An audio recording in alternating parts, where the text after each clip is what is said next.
the province is putting a pause on easing some restrictions as we continue to see the daily upward trend in new cases. The increase in the number of cases that we're seeing now in the last few days really relate back to the week before with the Mother's Day events and so on, people seeing families when they should not have been more than 5 people together.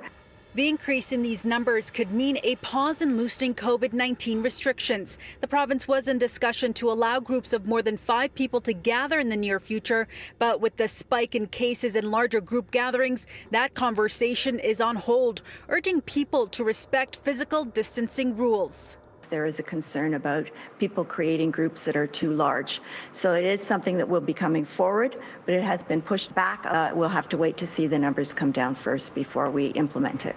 Last week, provincial health officials said over 60% of these cases were coming from the GTA, with plans underway to ramp up testing in specific hotspots. Some areas are lighting up like a Christmas tree. The province hasn't said exactly where these hotspots are located, with the Premier only mentioning parts of Peel Region, Toronto, including Northern Etobicoke and Scarborough, as well as Windsor-Essex. I want as many people tested as possible, asymptomatic, symptomatic. Wouldn't it be great, if we could catch a lot of people that don't show symptoms, but are asymptomatic and are going around spreading it? No fault of their own, by the way. The province has garnered criticism for failing to meet its daily testing targets, having the capacity to do 20,000 a day, despite numerous calls for mass testing. Anyone who wants to get tested now can. This morning and afternoon, long lineups at some of Toronto's assessment centres, a welcoming sight for the province. You will be received and you won't be turned away.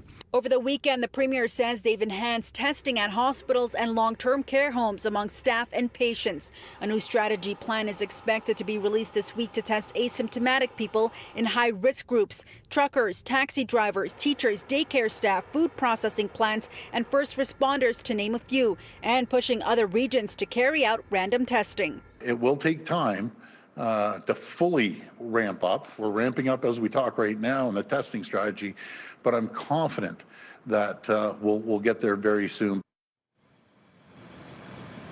And today, the province ordered 2 hospitals to temporarily manage 2 long-term care homes following dozens of COVID-19 related deaths at the facilities. Humber River Hospital will manage Downsview Long-Term Care in North York, where there have been 52 deaths. South Lake Regional Health Centre will be managing River Glen Haven Nursing Home in Sutton, which has reported 20 deaths. The province says the homes have been unable to contain the spread of the virus and will be managed by the hospitals for at least the next 90 days.